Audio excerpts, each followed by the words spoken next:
सांगू शकतो, या आधारावरती आम्ही निर्णय घेतला की मराठ्यांना कुणबी प्रमाणपत्र देण्यात येत आहेत म्हणून. परंतु बहाणे आता नको, तुम्हाला वेळ पाहिजे होता, आम्ही तो वेळ दिलेला आहे. व्हॅलिडिटीच्या अडचणी तातडीनं सोडवायच्यात हेही सांगितलं आहे. जी पोलीस भरती आहे, ज्या नोकर भरत्या आहेत, ॲडमिशन आहेत शाळेचे महाविद्यालयाचे, ह्या ॲडमिशनमध्ये सुद्धा अडचणी यायला लागल्यात पोरांना. अडचणी अशा येतात की कुणबी प्रमाणपत्र त्याच्याकडे असूनही ते ऑप्शन दिलं जात नाही, त्यांना ओपनमध्ये ढकललं जातं. EWचं ऑप्शन दिलं पाहिजे तेही दिलं जात नाही. ECBC तुम्ही दिलंय, ते मराठ्यांना मान्य नव्हतं तरी दिलंय तर त्याचे तुम्ही आता जात प्रमाणपत्र वेगळं आणि क्रिमिलेअर वेगळं असं मागितल्यामुळं पोरांकडं पहिले प्रमाणपत्र होते ते सरकार आता किंवा कॉलेज असेल किंवा जे काय कुठं नोकर भरती असेल तिथं ते घेतले जात नाही. ते सांगतात की सरकारनं जे नवीन आता सुरू केलं त्यानुसार द्या. म्हणजे बदलत आहे सरकारच, वारंवार शासन निर्णय काढतंय, एकदा ECBC देतंय, दिल्याच्या नंतर आहे तेच म्हणतंय लागू ठेवा, त्याच्यानंतर डायरेक्ट सांगतंय की आता ते लागू नाही येत, वेगळं काढा. म्हणजे पोरांचं एक वर्षाचं बर्बाद करायचं ठरवलं तुम्ही. त्यामुळं ज्यांना जे ऑप्शन आहेत, पहिला की EW सुरू ठेवावा, ECBC पण ऑप्शन सुरू ठेवा आणि ज्यांच्याकडे कुणबी प्रमाणपत्र आहेत OBCचं सुद्धा ठेवावं. आणि ज्यांच्याकडे ECBC आहे ते प्रमाणपत्र देतील त्यांना 1 महिन्याच्या आत म्हणजे 3 राऊंडमध्ये द्या असं सांगितलेलं आहे. जर त्याच्यात नाही निघालं तर पुन्हा आयुष्य बर्बाद होणार आहे. 6 महिन्याची त्याला मुदतवाढ द्या तुम्ही, की 6 महिन्यात तो आणून दे. मग तेच ऑप्शन पोलीस भरतीला किंवा नोकर भरतीला सुद्धा ठेवा, तो 6 महिन्यात आणून दे. त्या अडचणी यायला लागेल. ऑप्शन मात्र 3ही ठेवा, EWS, ECBC आणि कुणबी म्हणजे OBCचा. त्याच्याकडे जे सर्टिफिकेट असेल त्याला तो हो म्हणत, नसेल तर ओपनमध्ये जाईल ना. काय झालंय काही ठिकाणी, काल परभणीचं आलं होतं, आणलं की ते प्रमाणपत्र तुम्हाला सांगितले होते ते कालचे तुमच्यावर ठेवायला दिलेले, मला मीडियात दाखवायचे असते. आता कधी आणणार आहेत कुणाला तरी सांगा फोन करून. परभणीचा काल एक विद्यार्थी आला होता, त्याचं पोलीस भरतीमध्ये तो गेलाय, हिंगोलीचा.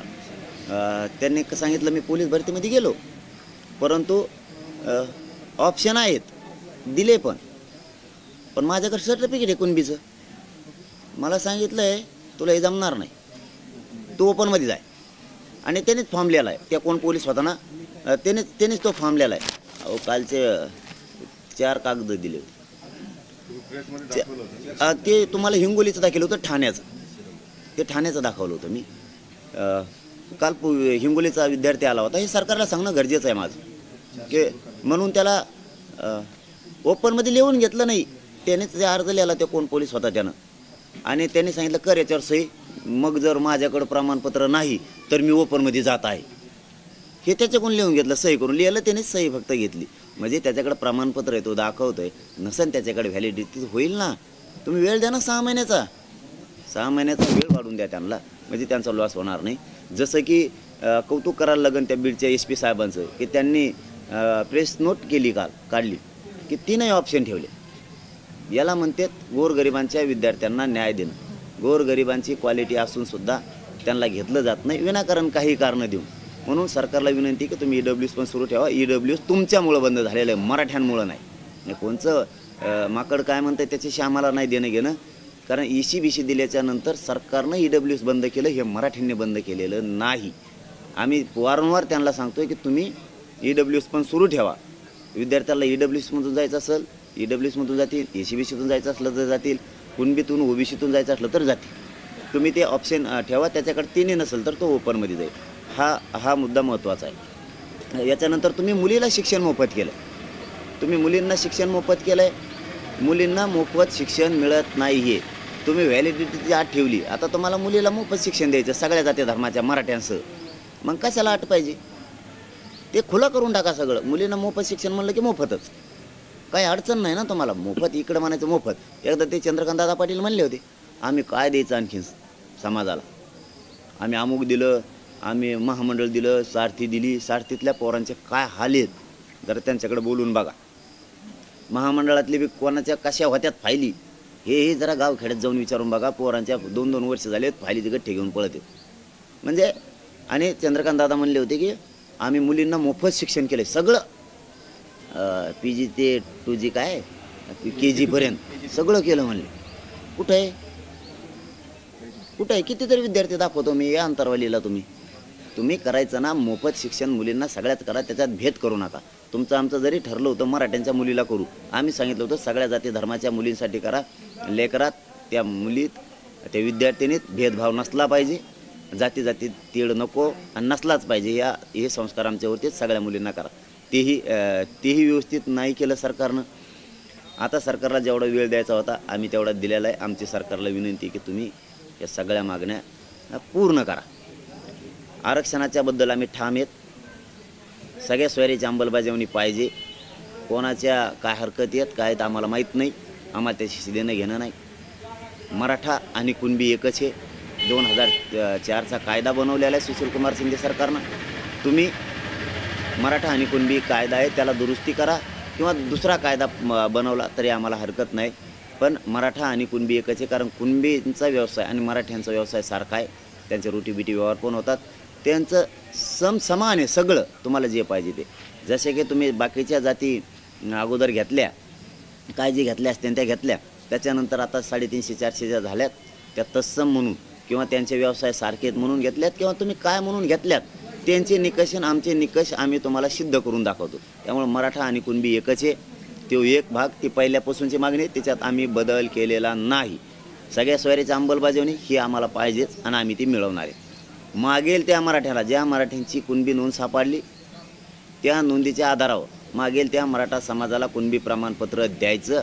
हे न्यायाधीशांच्या जज साहेबांच्या समोर इथंच मंत्री महोदयांच्या समोर इथं ठरलेलं आहे. आम्ही त्यावेळेच्या मीडियाच्या सगळ्या बाईट आता काढून ठेवलेल्या आहेत. पाहिजे असतील जर नाही म्हणत असले तर, जर सगळ्या सोयरीच्या अंमलबजावणीतून कुणी विसरून राहिलं तर त्याच नोंदीच्या आधारावर मागेल त्या राज्यातल्या मराठा समाजाला कुणबी प्रमाणपत्र द्यायचं. ही चौथा शब्द होता आमचा. त्या शब्द आम्ही आता ह्या 15 दिवसापासून सुरू केलेला आहे की आम्हाला तो पाहिजे. कारण ज्या मराठ्यांची नोंद मिळाली त्या मराठ्याचा व्यवसाय आणि ज्याची नोंद मिळाली त्याचा सारखाचे किंवा तो गरीबपणे सामाजिक शैक्षणिकदृष्ट्यासुद्धा तो मागासलेला आहे. हे सगळे निकष मराठा समाजाचे आम्ही जे बाकीच्यांना लावलेत ते सिद्ध करून दाखवतो. त्यामुळे मागेल त्या मराठा समाजाला कुणबी प्रमाणपत्र द्यावं लागणार आहे. ही सरकारचा शब्द आहे. आम्ही मागणी बदललेली नाही. या भूमिकेवरती हे आमरण उपोषण मात्र आता कठोर होणार आहे. माझ्या मराठा समाजाला मात्र माझी विनंती आहे, कामाचे दिवस आहेत, पाऊस पडलेला आहे, कुरपणीचे खतं घालण्याचे दिवस आहेत. अंतरवालीकडं कोणी येऊ नका. आपल्याला कोणाला शक्ती दाखवण्याची गरज नाही. आपल्या मराठ्यांनी शक्ती काय असती, एकजूट काय असती, लेकराला कसा न्याय द्यायचा हे दाखवलेलं आहे. बार बार आपल्याला कोणाला शक्ती दाखवायची गरज नाही. इकडं चिखलपण आहे, पाऊस पण आहे, तुमचे हाल होऊ नये. त्यामुळं प्रत्येकानं आपल्या कामात राहावं, अंतरवालीकडे येऊ नका. मी 6 करोड मराठ्यांच्या वतीनं लढायला इथं खंबीर आहे. काळजी करू नका. तुमचा मुलगा म्हणून इमानदारीने लढणारे लढतोसुद्धा. त्याची काळजी करण्याची काही मराठा समाजाने काळजी करू नये ही माझी त्यांना सगळ्यांना विनंती आहे. हे त्या पोरांचं प्रमाणपत्र आहे. मी जे आत्ता हिंगोलीचं बोललो त्याचं हे सर्टिफिकेट आहे आणि हे कुणबीचं आहे. तरी या पोरांकडून लिहून घेतलं पोलिसांनी की तू ओपनमध्ये जाय. का बरं मराठीचं वाटोळं करायचं तुम्हाला? याच्यावर लाडसाहेब म्हणले होते की ते SP चा विषय नाही शिपीचा आहे. अरे बाबा हो, तुम्हाला मग याच्यामुळे तुमचं नामचं फटत नाही. आमच्याकडे खेड्यापाड्याने SP म्हणते, तुमच्याकडे शहरात शिपी म्हणत असते. पण आहे ना तुमचाच कुणी का असाना प्रमाणपत्रात आहे त्याच्याकडं. त्याला जर 6 महिन्याची मुदतवाढ निवडणुकीत जमतं का तुम्हाला? 6 महिने सर्टिफिकेट आणून द्या म्हणायला. मग हे तर लेकराचा आयुष्याचा प्रश्न आहे. निवडणुकीत लढायचं म्हणजे 5 वर्षाचा प्रश्न असतो. तरी तुम्ही 6 महिन्याची मुदत देताय त्याला की द्या तुपल्याकडे जे कागदपत्र ते नंतर आणून द्या. मग ह्या विद्यार्थ्यांचा आयुष्याचा प्रश्न आहे. त्याच्यावर त्याचं कुटुंब चालायचं आहे. त्याची पूर्ण जबाबदारी त्याच्यावरती आहे, पूर्ण आयुष्याची, त्याच्या आईबापाची, त्याच्या भावाची, त्याच्या आजी आजोबाची, त्याच्या स्वतःच्या लेकराची. त्याला नोकरीला लागायचं आहे आणि तुम्ही त्याला म्हणताय तू ओपनमध्ये जाय. त्याच्याकडून तसं लिहून घेतलं गेलं. त्याच्यावर ते सहीसुद्धा करायला लावली त्यांनी तशा प्रकारची. आता इथं काय ऑप्शन दिला आहे? ओपन OBC राज्य पोलीस बल गट क्रमांक 12 हिंगोली पोलीस भरती 2022-23. हे बघा OBC आळं केलं आहे त्या पोराला. प्रमाणपत्र दाखवलं मी आता तुम्हाला हे त्याचं प्रमाणपत्र OBCचं. ओबीसीला आळं केलंय त्यांनी, इथं आळं केलंय ओबीसीला आणि ओपन टाकलं, ओपनमधून त्याने ऐकलं नाही तर तवर त्याने ह्यो फॉर्म लिहिला त्या पोलिसांनीच, त्याचं नाव टाकलं आणि मी ओपनमध्ये जातोय असं म्हण आणि करसई खाली, नाही तर रिजेक्ट करीन तो. पोरं भेटेत नवीन पहिल्यांदा गेलेले असतात बिचारे, घरून खर्च नसतो, काय पैसे नसतात घरी, आईबापाने कुंकुड तर दिले असते, त्याला वाटतं आईबापाने पैसे दिलेत, इथपर्यंत आलो तर आता आपण ग्राउंड मारलंय, सगळं झालंय, आणि जर आपल्याला टाकलं तर रिजेक्ट केलं तर ओपनमध्येही नाही आणि ओबीसी तर नाही, EWS नाही, ECBC पर्यंत बी नाही, केलं वाटलं. याचं हिंगोलीचा विषय म्हणजे हे चाळे सुरू आहेत काही जातीवादी पोलीस अधिकाऱ्यांकडून. मराठ्यांबद्दलच जातीवाद का? आणि परत लाडसाहेबांनी म्हणायचं की हे असं होतं तसं होतं. अरे बाबा, त्याच्याकडे कोणी बी प्रमाणपत्र दाखवलं तर मला काय प्रॉब्लेम असेल त्या पोराचा, असं ग्राह्य धरू. लाडसाहेब म्हणतात तर चला काय प्रॉब्लेम असेल तो ग्राह्य धरू द्या, त्याला 6 महिन्याची मुदत प्रमाणपत्र आणून द्यायची, त्याच्यात नाही दिलं तर ओपनमध्ये टाका, नाही तर हाकलून द्या, ते मान्य आहे आम्हाला. बाकीच्याला एक न्याय. बोगस पुस्तकं गोळा करते तर ते आहे जमते त्यांना, आणि आमचं खरं असून जमान वा रे सरकार. परत म्हणते तुम्ही चिडताय, मी माझ्या मराठ्यांचे लेकरं मरू नाहीत, माझ्या मराठ्यांचं वाटलं होऊ नये म्हणून चिडतो. तुम्ही खरं बोला ना कधीतरी. हे सत्यत आहे. हे त्या 4 पोरांचं आहे, सतीश अशोकराव कळके,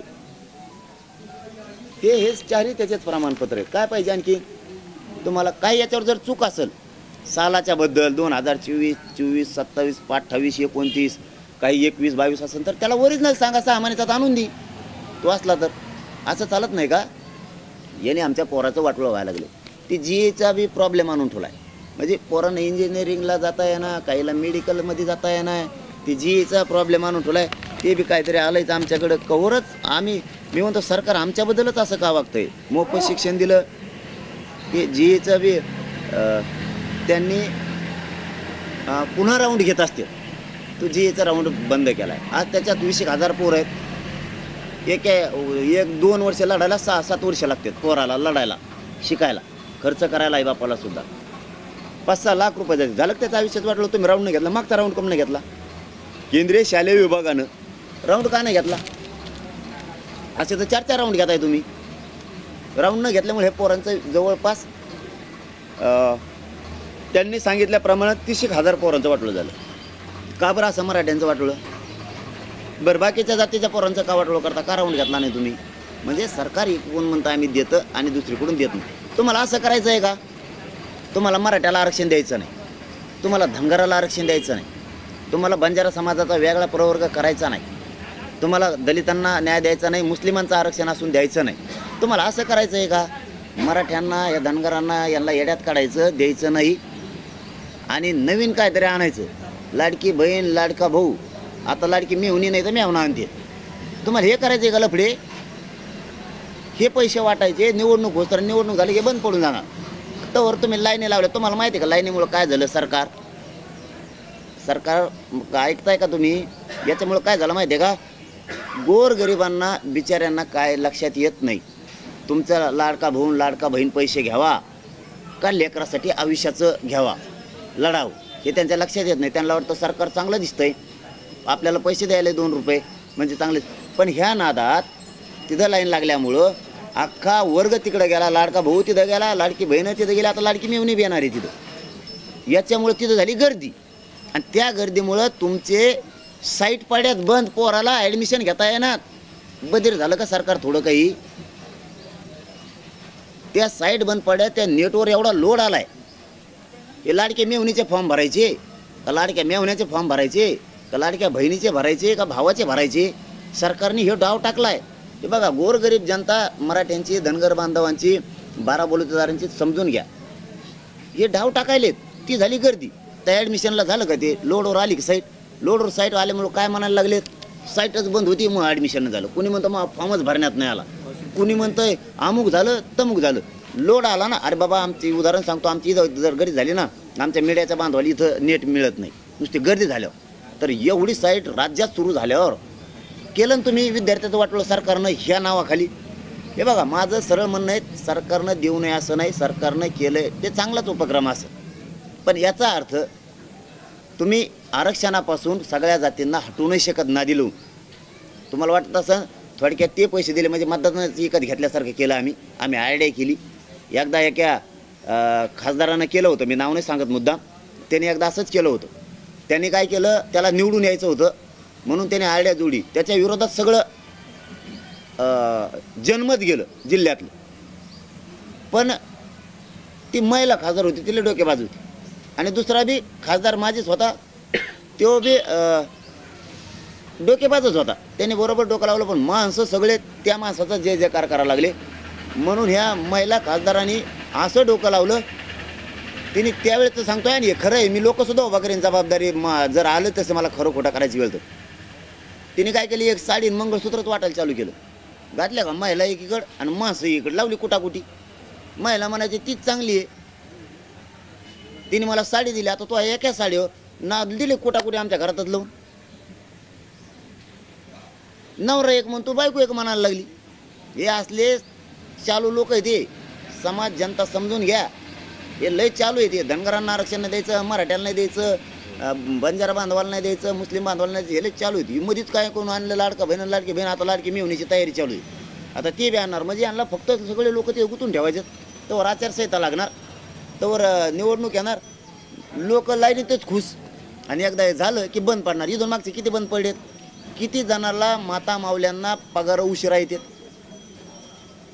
कित्येक तरी रोजगार हमीचे कित्येक तरी लोकांना पैसे उशिरा येतात. काही काहीचे धरणात गेलेले पैसे आणखीन मिळाले नाहीत. काही काहींचे ते शक्ती महामार्ग काढलाय आता, ते त्या महामार्गात सुद्धा नुसते देऊ म्हणायचं पैसे. समृद्धी महामार्गात देऊ पैसे. ज्यांना माडासारखे घरं मिळालेत किंवा ती जागा संपादित केली, त्या घरावाल्याला तुला घर देऊ म्हणून ते मेलंय. काही काहीला पण नाही दिलं, नुसती जागा घेतली. हे सत्य आहे. हे फक्त सुरुवातीला नादी लावते. मग तो नाणारसारखा प्रकल्प असू द्या किंवा काय असू द्या, मराठवाड्याला काय नादी लावलं होतं. मराठवाड्याच्या विकासासाठी वैधानिक महामंडळ 20,000 करोड रुपये थकलेत आमचे. कुठे तरी ते अय सरकार कुठे काय तुम्ही काय येड्यात काढा लागलात बेटा गोरगरीबाला. वैधानिक महामंडळावर कोण आहे MD चेअरमन कोण आहे त्याच्यावर. सगळं जे तिकडून कदरून नोकरीतून गेलेलं ती ठुलंय तिथं. म्हणजे काहीच करत नाही. तुम्ही समजून घ्या, जनता बी सरकार बी फसवावं किती याचं भान पाहिजे. देवेंद्र फडणवीस साहेब आम्हाला म्हणले होते गिरीश महाजन साहेबाच्या माध्यमातून असं केलं. मग वाजाना बी मग अंगात काही राहिलं नाही म्हणून वाजाना तुमचं वाजतं खाताना फुकट. त्यामुळे ते म्हणे ते चुटकीचा विषय आमच्या पुढच्या महिन्यात तर केसी सगळ्या आंतरवाली सकट राज्यातल्या पुऱ्या काढून घेऊ. 10 महिने झाले 10. आता 11 महिने होते 29 तारखेला उद्याच्या. गॅजेट आणतो.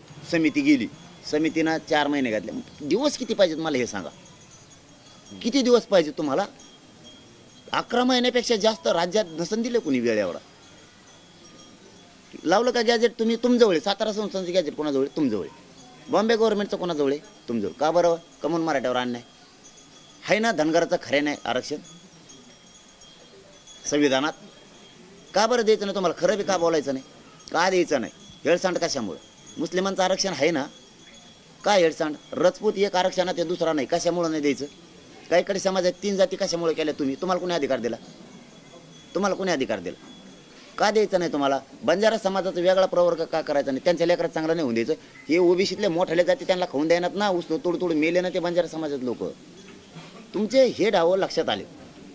त्यामुळे हे तात्पुरतं काही उपयोग होणार नाही. तुम्ही देतान 1500 देतान, 2000 देतान, 4000 देतान. 3 दिवसाच्या पुढं पुरायचे नाहीत आम्हाला. 3 दिवसाच्या पुढे 1 दिवस जरी पाळी घातली ना मी शेताला 1 एकरला तरी आमचे 2000 रुपये जातात. आणि तो 1500 घेऊन लाडक्या बहिणीचे आणि भावाचे आमच्या लेकराचं आयुष्याचं कल्याण होणार आहे का. आयुष्याचं आरक्षण मिळणार आहे का. आयुष्याच्या नोकऱ्या, आयुष्याचं शिक्षण काय राव तुम्ही डोक्याला येतान काय नाही. आमचं म्हणणं आहे ते देऊ नये. आरक्षण द्यावा, लोकाला नोकर भरत्यात घ्यावा. हे खोटं नाटक करू नये. सत्य बोलावं. मुलीला शिक्षण मोफत करावं. मग बहिणीला भावाला बी द्यावा. मग मेवणीला द्या, मेवणा द्या. ते गरजेचं असतो. फायली उचलायला एखादी बात त्याला हे द्या. पण हे असं दुसऱ्याच्या मुंडक्या मोडून हे तुम्ही करता हे चांगलं नाही. मी त्या योजनेवर टीका करत नाहीत, त्याच्यामुळं पोराच्या ॲडमिशनला अडचण आल्या, पोराचे प्रमाणपत्र काढायला अडचण आल्या. तुम्ही जे जे डावं टाकतात ते तुमच्या विरुद्ध जाणार आहेत. तुम्ही तिकडं पैसे नसतो तर इकडं मुलीच्या शिक्षणाला घाला ना ते पैसे. तुम्ही हे सगळं खोटं करतात, तात्पुरतं नाही लागतात. लोकाला कळतंय, लोकाला चांगलं कळतंय. तुम्ही पाणी सोडित नाहीत, पाणी शेतकऱ्याला लवकर. पाणी तुमचं नाही, ते आमचेच लोक कामाला होते भेताड बांधायला, आमचेच लोक होते ते आडायला, खड्डे खांदायला, गाळ काढायला आमचेच आहेत. काहीचे आणखीन पगारच दिले नाहीत. 72चे 72. हे जायकवाडीतले किती जणांचा मावे जाण आहे आणखी.